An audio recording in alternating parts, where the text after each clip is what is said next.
My sister's fiancé mocked me at dinner not knowing I owned his company, so I fired him in front of everyone. Reddit stories. He bragged about revolutionizing operations, insulted my job, and boasted about crimes he didn't realize he was confessing to the CEO. One reveal shattered the table and ended his entire future in seconds. Hi, I'm Kai, 34, and last Saturday night my sister's fiancé humiliated me in front of my entire family, while bragging about the fraud he was actively committing. He had no idea that the warehouse grunt he was mocking was actually his boss, the man who owned his entire company, and that I was about to end his career in real time. Fun evening, really? So here's the setup. My family thinks I'm a failure. College dropout. Could have been something. Now supposedly working some dusty warehouse job moving boxes around. In reality? I run one of the largest private freight operations on the West Coast. 800 trucks. Warehouses in every major port. 4,000 employees. My penthouse overlooks the same harbor where my ships dock. But I've learned something over the years. People treat you very differently when they don't know you're rich. And my family? They never bothered to ask what I actually do. They just assumed I was the disappointing child and moved on. My sister Laura, 29, is the golden one. Perfect grades, corporate job, mom's pride. She's also on engagement number 2 after her first marriage cratered, but somehow even that got spun into. Laura is strong and admirable. Her new fiancé is named Elias, mid-30s, hair gelled within an inch of its life, the personality of a LinkedIn post, and the ego of a man who once read half a business book and decided he was a visionary. Mom planned a huge engagement dinner. Laura insisted I attend because it would mean a lot. Translation: she needed bodies and chairs to clap for her. So I showed up in jeans and a flannel, the uniform they expect from me, and immediately Laura wrinkled her nose. Couldn't you dress nicer? This is formal. It's at Mom's house, I said. Nobody's formal at Mom's house. You could at least try. I could. I didn't. Then the man of the hour arrived. Elias swept in like a discount CEO, cheap suit, loud watch, louder mouth. Behind him was a guy I recognized, Owen, one of the fleet managers from Coastal Freight, the company my corporation quietly acquired 9 months ago. Elias didn't know that. He didn't even know who I was. But Owen did. He went pale the moment our eyes met. What happened next? Well, that was the moment the night turned from mildly annoying to spectacularly entertaining. Owen beelined toward me the moment he could slip away from the crowd. He looked like a man about to warn someone their house was on fire. Kai Parker, he whispered. Hi, I recognize you from the corporate newsletter after the acquisition. Do you know who that is? He nodded toward Elias, who was loudly explaining to my uncle how he single-handedly transformed Coastal Freight's entire regional efficiency metrics. I sipped my water. I know exactly who he is, I said. Does he know who I am? Owen's eyes widened. Oh God. No. He thinks you're, well... He swallowed. He thinks you're your sister's screw-up brother who works in a warehouse. I smiled. Excellent. Kai, he said urgently. This is bad. Really bad. He's been bragging for weeks about marrying into the Parker family. Says he's going to leverage his future brother-in-law's connections at the parent company. My sister makes $75,000 a year, I said. My mom taught elementary school. He doesn't know that, Owen said quietly. He thinks she's loaded. Of course he did. Before I could reply, Owen leaned it even closer. And there's something else. Something you need to know. I raised an eyebrow. He's running a side operation, Owen whispered. Using company trucks after hours. Unauthorized hauls. No manifests. Fuel charges that don't match routes. He approached drivers about extra work, cash only. I stared at him. Tell me you're joking. I wish. We think it's electronics. Small pallets.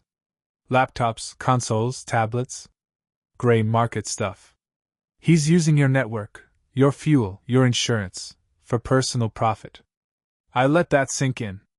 Not only was Elias a fraud, he was stealing from my company, my infrastructure, my resources, and my sister was about to marry him. Owen swallowed again. I didn't know what to do. I didn't want to go over anyone's head, especially yours. But once I saw you here, you did the right thing, I said. Now let's see just how deep this idiot dug his hole. We rejoined dinner just in time for Elias to launch into another monologue. So I told the client times change. You need someone with vision, Elias bragged. And bam. Closed a $2.8 million contract. Mom practically swooned. You must be so valuable, she said. I basically run operations at this point, Elias said. The old leadership had no idea what they were doing. I almost choked. Because the $2.8 million wasn't his deal. It was our standard annual renewal, negotiated before he even joined the company. But dinner wasn't done humiliating me yet. So, Kai, Mom said sweetly. Tell Elias what you do. Warehouse work, Laura answered for me. Inventory and forklifts. He's been stuck there for years. Elias gave me a patronizing nod. Hard workers like you keep the industry alive. Not everyone's cut out for management. I held his gaze. Oh, I manage, I said. You know, Elias continued, if you're looking for something better, I might be able to get you a job at Coastal. Entry level, of course, you need to start at the bottom, but I can put in a good word. My entire family nodded approvingly. Finally, someone was offering pitiful Kai a chance. Meanwhile, Owen looked like he was about to pass out. I smiled. That's generous, I said. Let me think about it. Because now I knew exactly how tonight needed to end. And Elias had just personally handed me the match I was going to burn him with. Dessert arrived, and with it, the moment everything shifted. Elias was still riding high on the sound of his own voice. He'd spent the last 40 minutes explaining how he'd revolutionized scheduling, how he planned to cut 30% of Coastal's warehouse staff, how he was destined for executive leadership, how some people, he nodded toward me, just weren't built for management. My family nodded along like he was Moses reading off the tablets. Then Beth, my cousin who'd been on her phone the whole night, perked up. You should definitely take his job offer, Kai. Maybe you'll finally get some direction. Elias chuckled. I mean, I can't guarantee anything. But I can probably get you into the warehouse. Entry level. You need to prove yourself. The room murmured with approval. My mother beamed. Laura glowed with smug satisfaction. Uncle Billy loudly whispered, about time the boy got some ambition. And then Elias said the line that flipped the night. Look, Kai. Some people lead. Some people unload trucks. Nothing wrong with that. He grinned. Condescending. Smug. Utterly convinced he was the star of his own success story. Owen stared at me across the table, silently pleading. Please end this man. I leaned back, wiped my mouth with a napkin, and said, Elias, I'm curious about something. This side business you were bragging about earlier, the import-export one. How's that going? The entire table fell silent. Elias froze. I don't know what you mean, he said too quickly. Sure you do, I said calmly. The electronics. The after-hours trucking. The off-the-books drivers. The pallets stored behind legitimate inventory in Bay 7. That's side business. A pin dropping on a carpet would have sounded loud in that moment. Laura blinked in confusion. Mom frowned. Uncle Billy looked lost. Elias swallowed hard. You're misinformed, he said stiffly. And frankly, it's inappropriate to bring up business at a family event. I smiled. Since you're offering me a job at your company, thought I'd learn more about the leadership. He bristled. My leadership is none of your concern. Actually, I said, it is. I pulled out my phone. You mentioned Coastal's acquisition earlier. Did you happen to catch the name of the parent company? Parker Transport Group, he said. Big deal. Huge network. Right, I said softly. And do you know who runs it? He smirked. Probably some out-of-touch executive who's never set foot in a warehouse. My mother chimed proudly. Kai works in a warehouse. Maybe he'll meet him someday. I nodded. Oh, we've met. Then I looked Elias dead in the eyes and said, I am the CEO of Parker Transport Group. Every fork in the room stopped midair. Owen finally exhaled. Elias went pale. And just like that, the humiliation shifted. Not toward me, but toward the man who had mocked me, demeaned me, and unknowingly stolen from my company. I stood up from the table. Elias Gallagher, I said clearly, we need to talk about your employment. He whispered, You're lying.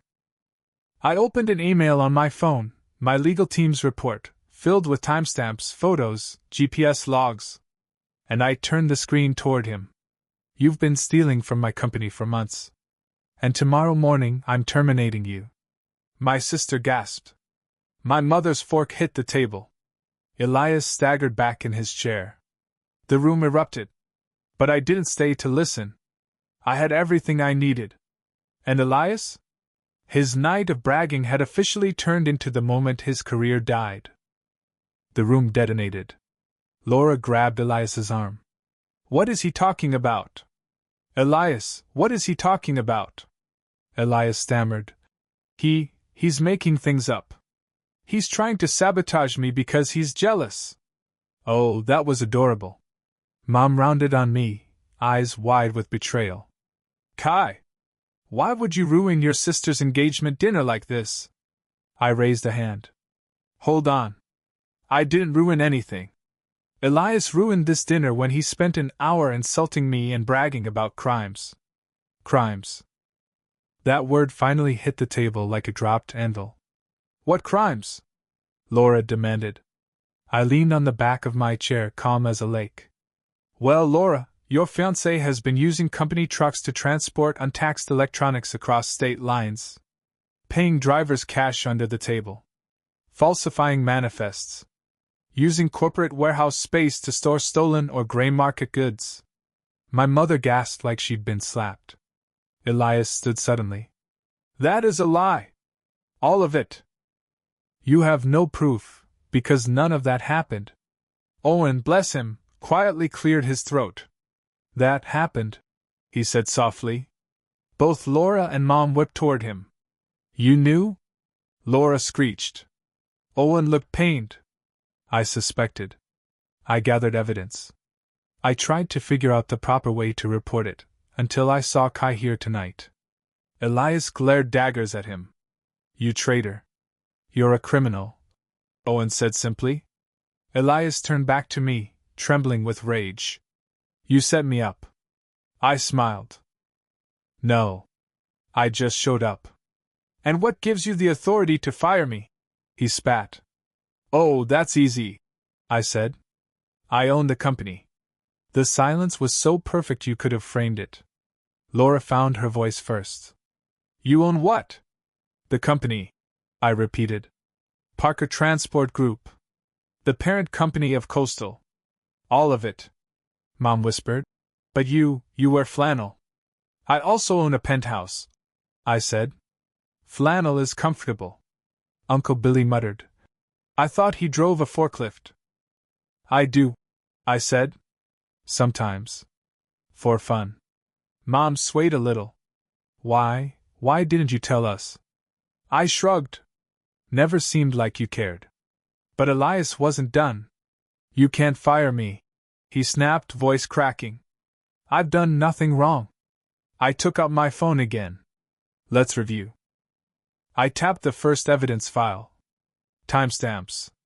GPS routes. Altered manifests. Unauthorized warehouse entries. Photos of Elias meeting buyers in parking lots. Driver statements. Owen looked ready to faint again. Laura looked ready to vomit. Mom looked ready to rewrite my entire childhood in her mind. And this, I said, opening the final report, is a summary of the charges the DA will be very interested in. Elias's face went gray. You're calling the cops? That's usually what we do with criminals. Kai, please, Laura said, grabbing my arm. Don't get law enforcement involved. Please. Please don't do this. I met her eyes. Laura, your fiancé stole from my company. He exploited workers. Lied to you. And used you to climb a ladder he didn't earn.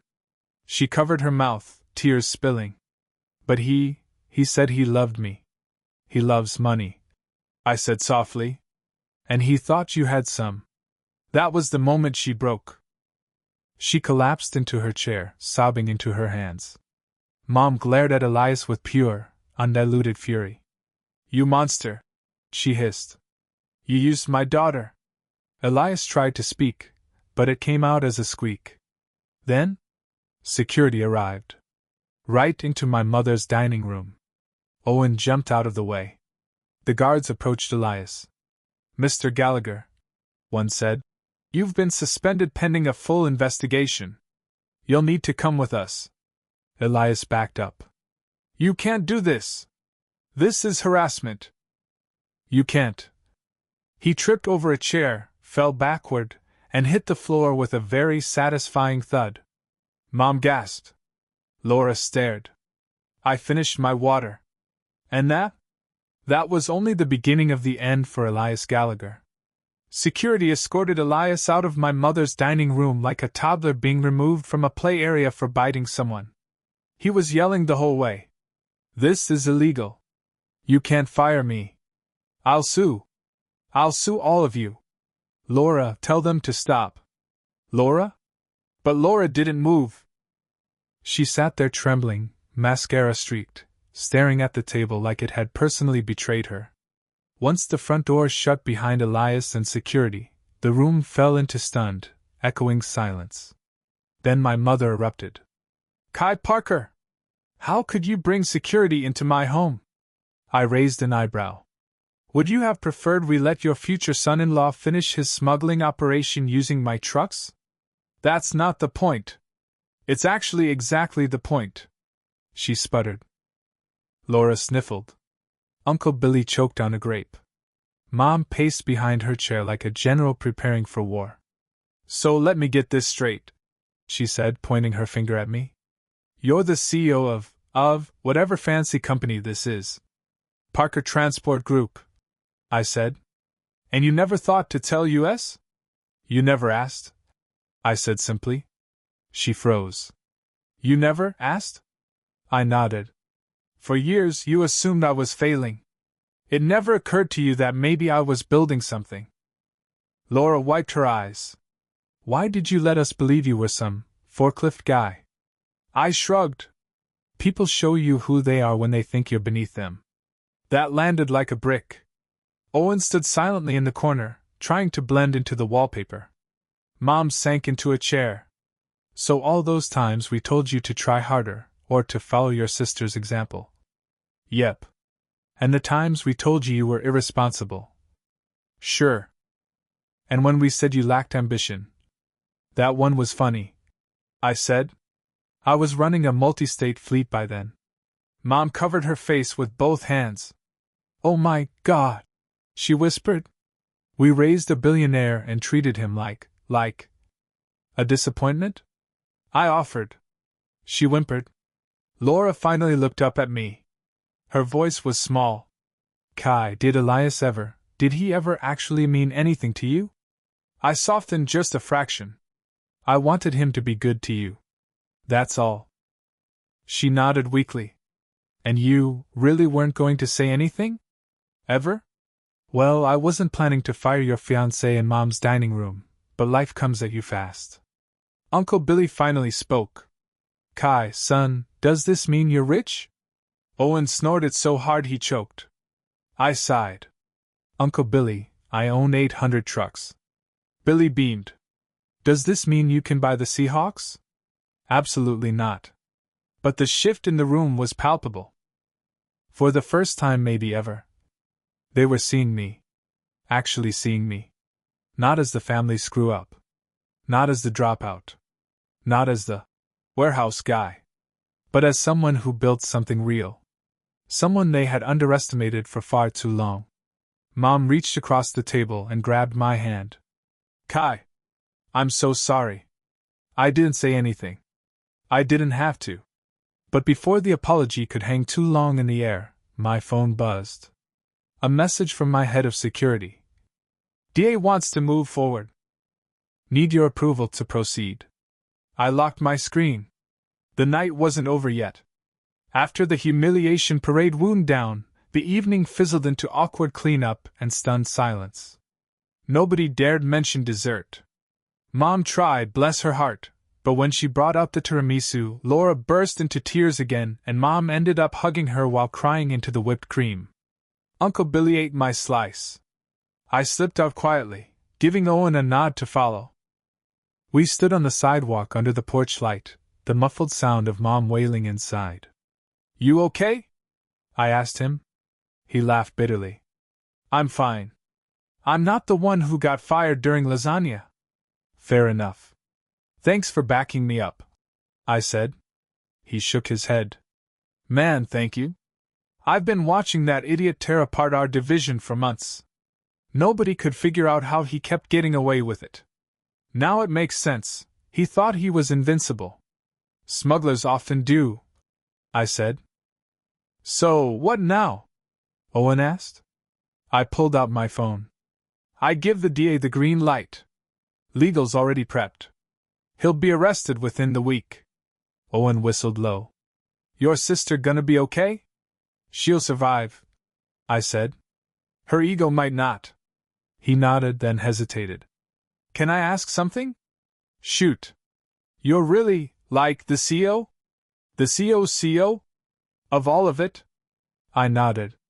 And you let everyone think you were a warehouse grunt? Yep. Why? I shrugged. When people think you're nobody, they show you who they actually are. He blinked. Damn. That's either enlightened or petty. I can't tell which. Neither can I. We shook hands and went our separate ways. Monday morning, 9 a.m. Elias waddled into Coastal Freight HQ like a man who had spent the night convincing himself I must have been bluffing. He was wrong. HR, legal, and security were waiting for him in a conference room. Natalie, my VP of Ops, led the meeting. She ruins men like some people make omelets, efficiently, confidently, flawlessly. I want my attorney! Elias shouted, sweating already. You'll have one, Natalie said. You'll need one. He pointed at her. I know the CEO. I know the Parker family. I have connections. You can't do this. Natalie smiled. Sweetie. Kai is the CEO. He sputtered. Turned purple. Looked like he might pass out. That was before they showed him the surveillance footage. And the driver testimonies. And the GPS logs. And the warehouse access reports. He crumbled like a stale cookie. By noon, he was terminated. By 3, the DA had the entire case file. By Friday, he was in handcuffs. That evening, Mom called me. I let it ring. Twice. On the third try, I answered. Kai, she whispered. The news, they said Elias was arrested. Yep. Your sister is beside herself. I imagine. Long silence. You did the right thing, didn't you? I leaned back in my chair, looking out over the harbor lights reflecting off the water. Yeah, Mom, I said softly. I did. She inhaled shakily. I'm proud of you. It wasn't an apology. But it wasn't nothing. I hung up, stood on my balcony, and watched one of my ships glide into port, massive, steady, unstoppable. Everything I built was still standing. Everything Elias pretended to be had collapsed. And my family? For the first time in my life. They finally knew exactly who I was. The next week was a circus. Not for me, My life ran like the well-oiled machine I'd spent a decade building, but for my family? Chaos. Glorious, overdue chaos. Laura went nuclear. At first at Elias, then at herself, then at me, then at fate, then back at Elias. She called me on Wednesday in full meltdown mode. Kai, he lied to me. He used me. I kept my voice calm. Yes. He did. And you knew. I found out the same night you did, Laura. Silence. Then. You could have warned me sooner. Before it all blew up. I exhaled slowly, staring out at the ships lined along the harbor. You wouldn't have believed me. You barely believe me now. She didn't argue, which told me everything. Then she whispered, Why would he want me? He thought you came from money. Thought marrying you would give him influence. That's all. Hearing it out loud broke her. She sobbed until she couldn't speak. For the first time in years I felt, not anger, but sadness. Not for losing Elias, good riddance, but for how long my sister lived inside a fantasy of her own superiority. Reality hit her like a truck. Not one of mine, but still. Mom, meanwhile, was on an apology tour. Sort of. She stopped by my penthouse unannounced. To her credit, she tried to hide the shock at the building lobby. Then tried to hide the shock at the elevator. Then at my floor. Then at my door. Kai, sweetie, she said as she stepped inside. This is lovely. It's home, I said. She walked around, touching things like they might bite.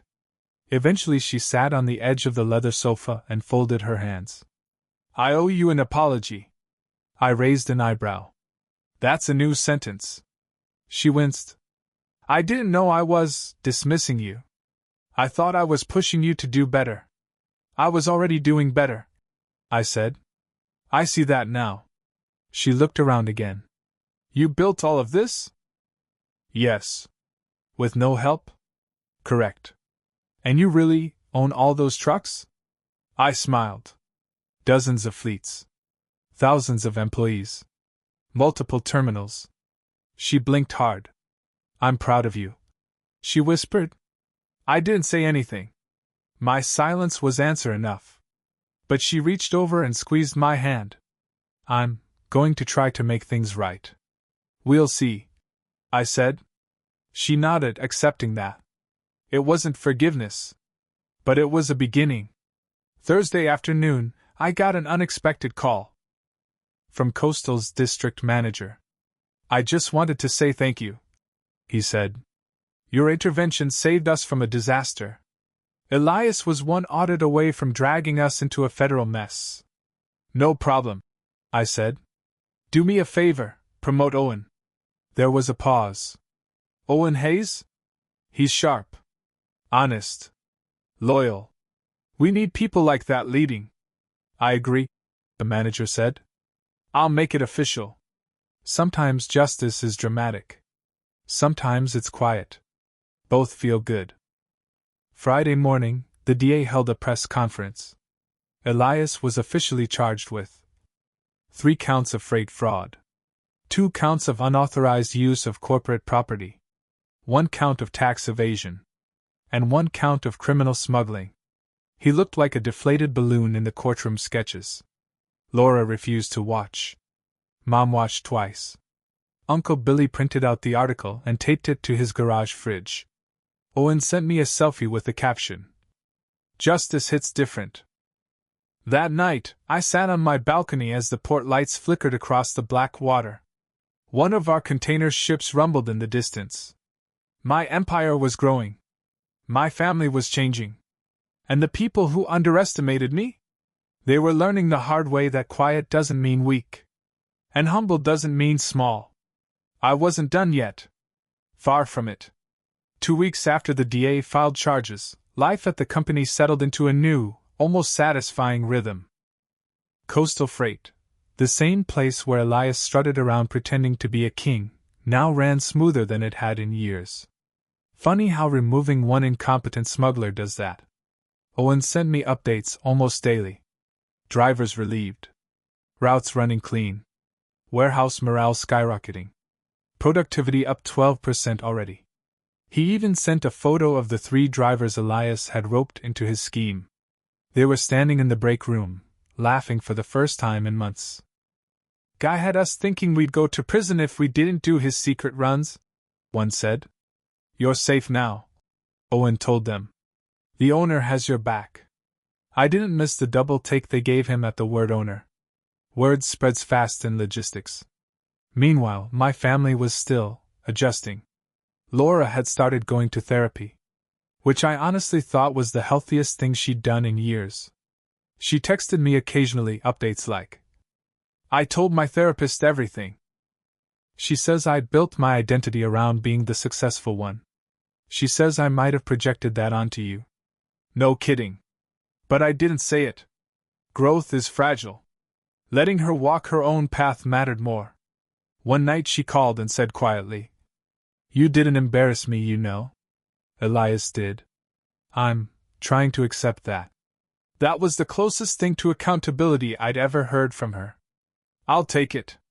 Mom, however, was in full rebrand mode. She invited me to dinner. Voluntarily. At a restaurant with cloth napkins.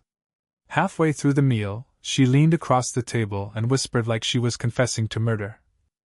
"I googled your company." "Yeah? You're very important." "I try. And I read that article about you being one of the youngest logistics executives in the region. Why didn't you show us that?" "Because you were too busy showing everyone Laura's report cards." She winced. "I deserve that." "Yes," I said. "You did." But then she squeezed my hand again. "I'm going to do better, Kai. I want to be proud of all my children. Not just one." The fact she said children plural was progress. Tiny, wobbly, probably temporary progress. But progress. The only person who wasn't adjusting well was Elias. He called Laura from jail. Then he called her again after he made bail. Then he called Mom. And Mom actually answered once. He begged. Pleaded. Cried. Said he was set up. Said he was innocent. Said he only did a little fraud. Mom hung up on him mid-sob. For the first time in my life, I was proud of her. Then one morning, my assistant buzzed me. "Mr. Parker, someone is here to see you. He says his name is Elias Gallagher." I nearly spit out my coffee. "Security let him in?" "No, sir. He's outside the building. They won't let him through the gate." "Ah. Good." I stepped onto my office balcony. From 8 floors up, I saw him pacing by the security kiosk. Wrinkled shirt. Loose tie. Hair a cheap imitation of its former gelled glory. He looked up and saw me. "Ki!" he shouted. "We need to talk." The security guard looked exhausted. I leaned on the railing. "About what, Elias?" He spread his arms dramatically. "You ruined my life." I almost laughed. "No," I said. "I just stopped you from ruining mine. You didn't have to go to the DA. You didn't have to get me fired. We could have handled this privately. You were stealing. From me. Using my trucks. Lying to my employees. What private option did you imagine?" He ran both hands through his hair. "I can fix it, okay? I'll pay everything back. I'll sign whatever you want. Just get the charges dropped. You didn't just break company policy." I said. "You broke the law." "Come on," he yelled. "You're a powerful man. You could make one call and make all this go away." I stared down at him. "I could," I said. "But I won't." He froze. "Why?" I took a long breath. "Because consequences matter, Elias. And because you tried to build your whole life on top of people you thought were beneath you." His expression cracked. The facade shattered. The man I saw now wasn't arrogant. Or smug. Or clever. He was small. "Please," he whispered. "I can't lose everything." "You already did," I said. And then I turned and walked back inside. Security escorted him off the property. That night, watching the harbor lights from my penthouse, I felt something surprising. Not triumph. Not vindication. Just peace. My company was strong. My employees were respected. My family was finally learning the truth. And me? For the first time in a long, long while. I wasn't invisible anymore. 2 months after Elias's arrest, something happened I absolutely did not expect. People at Coastal started telling stories about me. Not rumors. Not myths. Actual stories. Apparently Owen had taken it upon himself to give the warehouse crew a dramatic retelling of the night Kai Parker fired a manager during dinner. I know this because one afternoon, during an unannounced walkthrough of the Long Beach terminal, a forklift operator whispered to another, "That's him. The guy who nuked that fraud dude in front of his whole family." His buddy whispered back, "No way. He looks too normal." I almost tripped over a pallet. Later, a group of shipment coordinators shyly asked if the whole exploding the Fiancé thing was true. I shrugged. There was lasagna. And a federal crime. The rest is mostly accurate. Owen was behind them, grinning like the devil. "She's being modest," he told the crew. It was biblical. I shot him a look. He shrugged as if to say, "Dude, let me have this." Meanwhile, Laura was inching her way back into something resembling normal human functioning. We met for coffee one afternoon. She looked better, still tired, still shaky, but more grounded. "I owe you an apology," she said. "You already gave one," I reminded her. "This one is different." She took a breath. "I didn't just treat you like the failure of the family. I needed you to be the failure." I raised a brow. "Why?" "Because if you were failing, and I was succeeding, then I didn't have to look at my own mess. I didn't have to admit I had no idea who I was without the praise."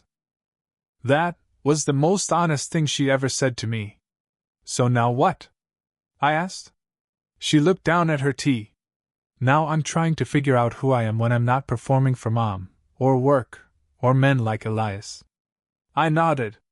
"That's a good place to start." Her eyes softened. "And for what it's worth, Kai, I'm glad you didn't let him hurt your company. Or your people. Or me. That last one was mostly your doing," I said gently. She winced but nodded. "Yeah. I know." We talked another hour. About family patterns. About therapy. About how weird it is when your brother secretly owns half the coastline. When we stood up to leave, she hugged me. "Thank you," she whispered. "For what?" "For letting me fix this.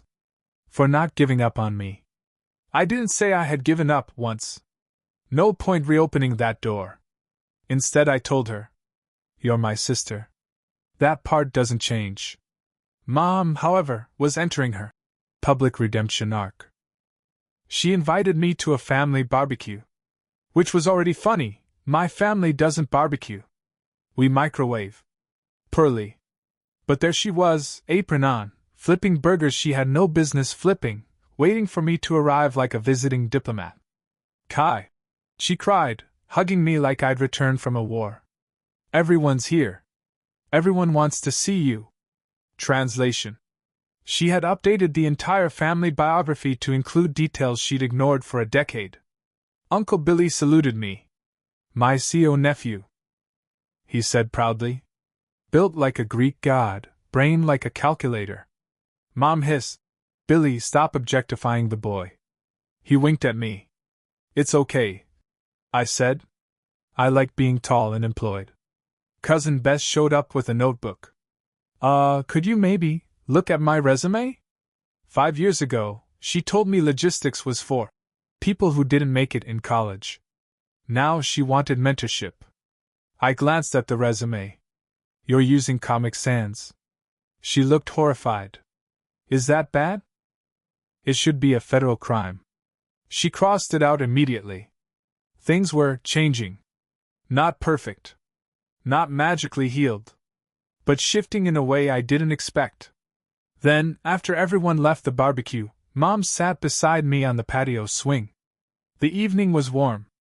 Crickets loud. Port lights blinking miles away.